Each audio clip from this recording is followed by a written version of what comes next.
And Vaughn, we are getting new reaction now from the new Republican vice presidential nominee here about Kamala Harris. Overall, it seems like the campaign has had a two-pronged argument here as it relates to the possibility of President Biden dropping off the ticket, as he has now done. Number one, to lash whoever the nominee is to the Biden agenda. And number two, to criticize Kamala Harris for, in their view, as they see it, covering up President Biden's inability to continue to seek office, in the words of Republicans. Vaughn.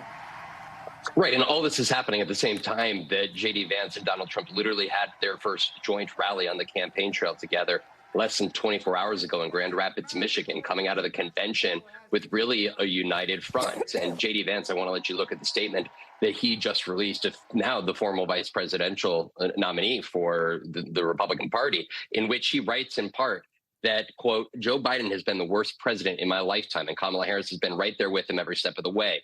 Over the last 4 years, she co-signed Biden's open border and green scam policies that drove up the cost of housing and groceries. She owns all of these failures, and she lied for nearly 4 years about Biden's mental capacity, saddling the nation with a president who can't do the job. President Trump and I are ready to save America. Whoever's at the top of the Democratic ticket, bring it on. And Hallie, I was having a conversation at that rally in Grand Rapids yesterday with RNC chairman Michael Whatley, and I asked him about the prospect of the individual at the top of the ticket changing. And his words to me were, quote, they have more than a messenger problem. They have a message problem, because Kamala Harris, Gavin Newsom, Gretchen Whitmer, no matter who else is in this ticket, is going to adopt those same platforms and those same policies.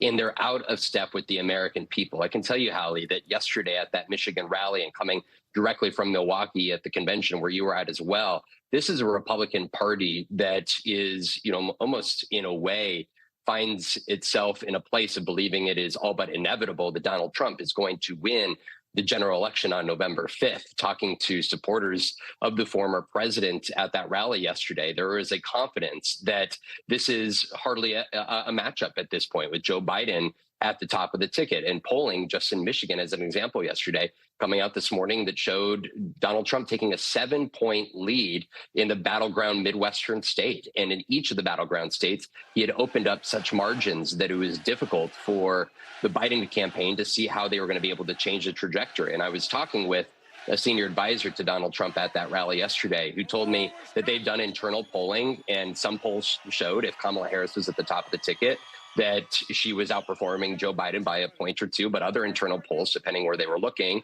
it was the other way around, and that Joe Biden was outperforming Kamala Harris. And they feel like they had been preparing for the last 20 months since Donald Trump first announced his bid in November of 2022 for a Joe Biden rematch. Now, suddenly, with just over 100 days left, they're going to have to shift their focus, whether it's Kamala Harris or somebody else.